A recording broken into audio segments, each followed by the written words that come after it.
If we had to do this fight 10 times, Punahele Soriano versus Nick Maximov. Maximov won. He won via split decision. I didn't think it was a split. I thought it should have been unanimous. Personally, we'll go to the MMA decisions if we want to sit there and we want to, you know what I mean, pick hairs or whatever the case may be. But AJ, brother, this fight happens 10 times. How many times does Maximov win? I think like 7 or 8. I think with that style of him getting it done like that, I think he runs away with it almost every single time. Maybe he gets clipped with the power of Puna.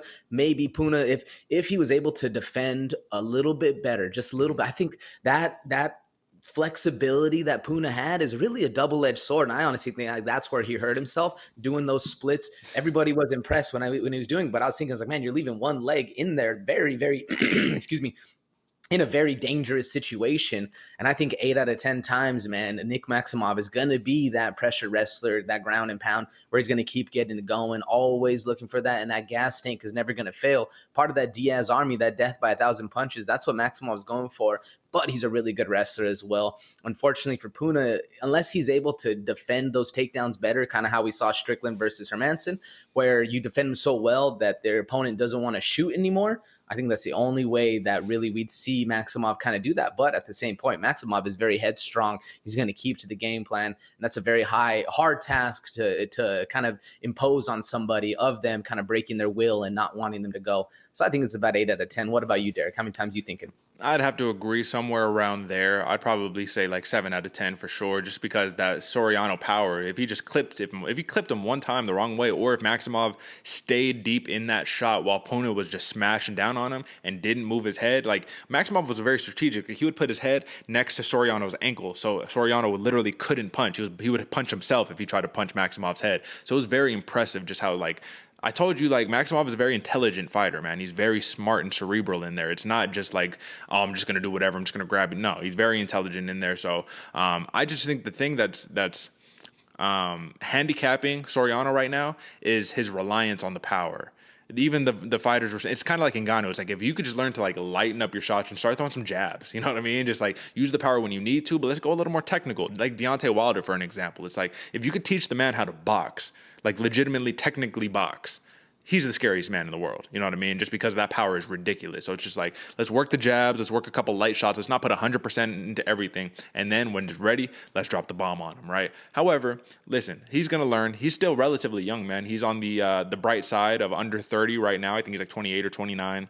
And there's a high ceiling for Punahele Soriano in the UFC, I believe. However, AJ, you talked how I asked you, do you agree, split, unanimous, whatever? You gave me kind of the, let's talk about the MMA decisions real fast. So right here, brother, it goes to show Michael Bell, Doug Crosby, and Ron McCarthy, they all scored it. You know what I mean? So it was 28-29. That was the split decision for Michael Bell in favor of Soriano. 30-27 for Crosby. I don't agree with that one. And 29-28 for Ron McCarthy in favor of Nick Maximov, which I do agree with, AJ. But when we move down here, it goes to show that 12 of 16 media scores scored it in favor of Maximov.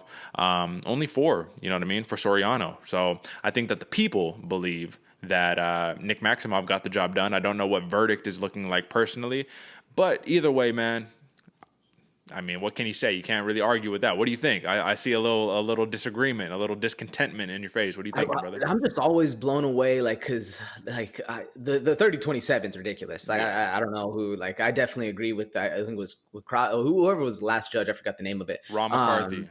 Ron McCarthy. That the 29-28 is where it should have been for Maximov. I had Puna winning. What was it? Round 1? That's the one. Round 1. So I had Puna winning round 1, Maximov winning the rest of them, getting away. But he was bloodied up. So I just don't see how you do 30-27 or score it for Soriano. Like, I'm always blown away. And I just always want to know what these guys are scoring for. Like, what fight were you watching where you're getting those numbers where you think Puna won this fight? Because he was grimacing, he was hurting, he was always on the back.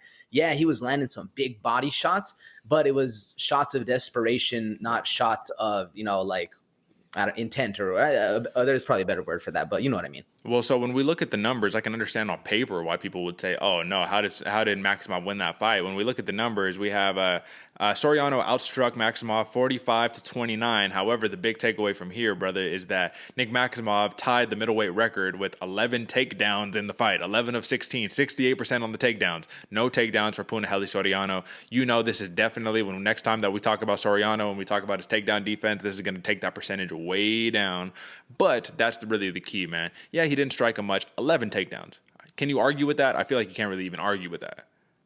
Yeah. Unless they have some different scoring in Bellator, so maybe over there. Yeah. But 11 takedowns, and Puna's a great wrestler as well, man. He I forget if it was a JUCO or actual wrestling, but this dude, he has some very high credentials. So in order to get 11 takedowns on a guy, man, I mean, folks, if you've never done it, go out and just wrestle with your buddy and try to not try take somebody down 11 times, even however your skill levels match up. It's a very hard thing to do, especially when these guys are so talented.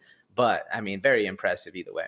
Yeah, brother. I mean, at the end of the day, Punahele Soriano came in here as a state champion in wrestling and a judoka. You know what I'm saying? State champion judoka. So it's like the man had the chops. But Maximov, is it surprising to you that he said, yeah, I was expecting a little bit more? You know what I mean? He was like, I just trained with killers all day long. I was just expecting a little bit more from this big behemoth that was Soriano. Did that surprise you at all?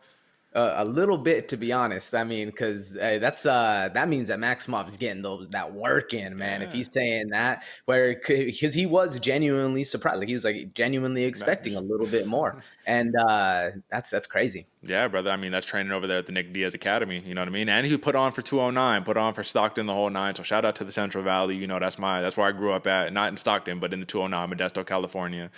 So shout out to them, man. I'm glad that they're making a little bit of resurgence. The 209 cannot live and die with the Diaz brothers. I'm glad Maximov is putting on for him. Big win for Nick Maximov. Punahele Soriano will definitely be back. Do not sleep on the man. Please do not. This is 2 losses in a row, but, you're going to learn from that. He was previously undefeated prior to that, brother. So you know what I mean?